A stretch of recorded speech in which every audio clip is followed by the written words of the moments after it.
वक्फ कानून पर आज सुप्रीम कोर्ट में सुनवाई। संवैधानिकता को चुनौती देने वाली याचिकाओं पर सुनवाई। 10 याचिकाओं पर दोपहर 2 बजे होगी सुनवाई। केंद्र सरकार ने सुप्रीम कोर्ट में कैविएट दायर की है। सरकार का पक्ष सुने बिना कोई फैसला ना देने की अपील भी की गई है। तो ये बड़ी खबर बता दें कि वक्फ कानून पर आज सुप्रीम कोर्ट में सुनवाई और संवैधानिकता को चुनौती देने वाली याचिकाओं पर सुनवाई। 10 याचिकाओं पर दोपहर 2 बजे सुनवाई होगी। केंद्र सरकार ने सुप्रीम कोर्ट में कैविएट दायर की है। सरकार का पक्ष सुने बिना कोई फैसला ना देने की अपील भी की गई है।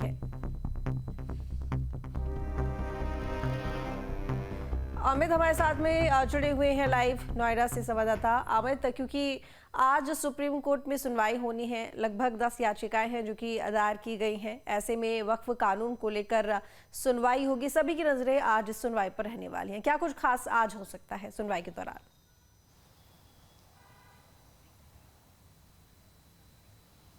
बिल्कुल, देखिए 4 अप्रैल को जब वक्फ कानून संसद में पास हुआ था उसके बाद राष्ट्रपति की मंजूरी भी मिल गई, लेकिन एक बड़ा वर्ग ऐसा है जो इस कानून का विरोध करता शुरू से ही नजर आ रहा है।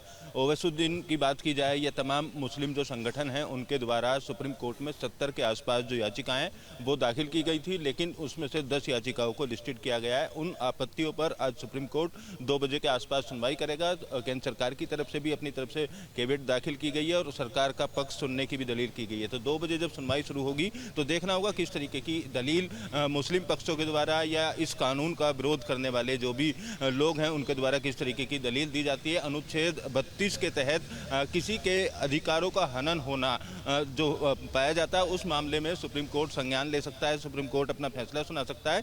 तो उसी कानून के तहत तमाम जो याचिकाएं हैं वो डाली गई हैं। खास तौर पर मुस्लिम पक्ष की अगर बात की जाए या इस कानून के ना मानने वाले या इसका विरोध करने वाले लोगों की बात की जाए तो 4-5 पॉइंट ऐसे हैं जिनको आधार बनाया गया है सुप्रीम कोर्ट में अपनी बात सही ठहराने के लिए। पहले वक्फ कानून की अगर बात की जाए तो 1995 का जो कानून था उसके तहत अगर किसी वक्फ की जमीन पर कोई कब्जा करता है या किसी तरीके का विवाद है तो राज्य सरकार कमिश्नर नियुक्त कर सकती थी।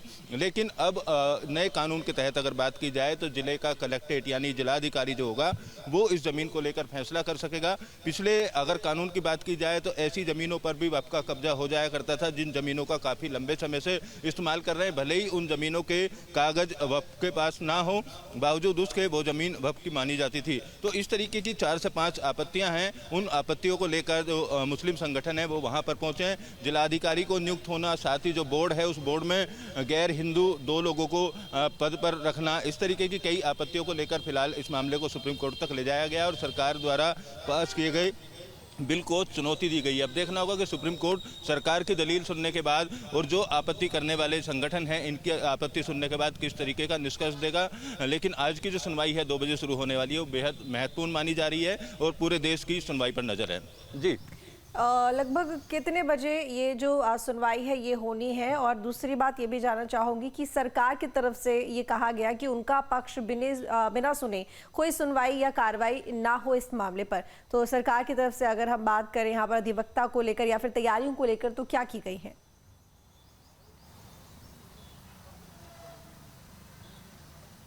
बिल्कुल, देखिए सरकार ने अपनी तैयारियां पूरी कर ली और जिस वक्त सुप्रीम कोर्ट का रुख किया था तमाम जो मुस्लिम संगठन हैं या बिल का विरोध करने वाले जो भी संगठन हैं उनकी तरफ से विरोध किया गया था, तभी से सरकार ने अपनी तैयारियां पूरी कर ली गई थी। तमाम जो लीगल एडवाइस हैं वो ले ली गई थी और जैसे ही सुप्रीम कोर्ट में इसकी सुनवाई के लिए 10 याचिकाओं को एक्सेप्ट किया गया, लिस्टेड किया गया, उसके बाद से सरकार ने अपना जवाब तैयार किया। सरकार के वकील भी तैयार होंगे। सुप्रीम कोर्ट कोई भी फैसला सुनाने से पहले सरकार का पक्ष भी जानेगा, क्योंकि जिस तरीके की आपत्तियां तमाम याचिकाओं में लगाई गई हैं उन आपत्तियों को सुनने के बाद सरकार का पक्ष सुनने के बाद सुप्रीम कोर्ट किसी फैसले पर जाएगा। इस तरीके की अपील केंद्र सरकार की तरफ से की गई है। दूसरी तरफ जो याचिकाकर्ता हैं जिन 10 आपत्तियों पर, जिन याचिकाओं पर सुप्रीम कोर्ट सुनवाई करेगा वो भी अपनी अपनी तैयारी पहले से पूरी कर चुके हैं। तमाम ऐसे तथ्य हैं, 4 से 5 मुख्य पॉइंट जो मैं बता रहा था आपको, उन पॉइंटों को लेकर कहीं ना कहीं याचिकाकर्ता जो है अपने पक्ष के वकीलों के साथ में कोर्ट में मौजूद होंगे और 2 बजे सुनवाई होने के बाद माना जा रहा है सुनवाई काफ़ी लंबी चलेगी, क्योंकि कई महत्वपूर्ण बिंदु जो है आपत्ति करने वालों के पास में और सरकार भी इसमें अपना पक्ष रखेगी। तो देखना होगा आज कुछ इसमें निष्कर्ष निकल पाएगा या सुप्रीम कोर्ट अन्य तथ्य पेश करने के लिए अगली कोई तारीख देता है आज की सुनवाई के बाद। तो फिलहाल 2 बजे का इंतजार है और 2 बजे जैसे ही सुनवाई शुरू होगी वो 1 से 1.5 घंटे के आसपास तक सुनवाई चल सकती है, क्योंकि दोनों ही पक्षों के तमाम जो सवाल हैं, जवाब हैं, जो आपत्तियां हैं वो सुप्रीम कोर्ट के सामने रखी जाएंगी और उसके बाद सुप्रीम कोर्ट की तरफ से जो अपना आगे की प्रक्रिया है उसमें अगली कोई तारीख निश्चित की जाती होती है या कोई फैसला आज दिया जाता है, ये देखने वाली बात होगी। बहुत शुक्रिया आपका तमाम जानकारी के लिए अमित।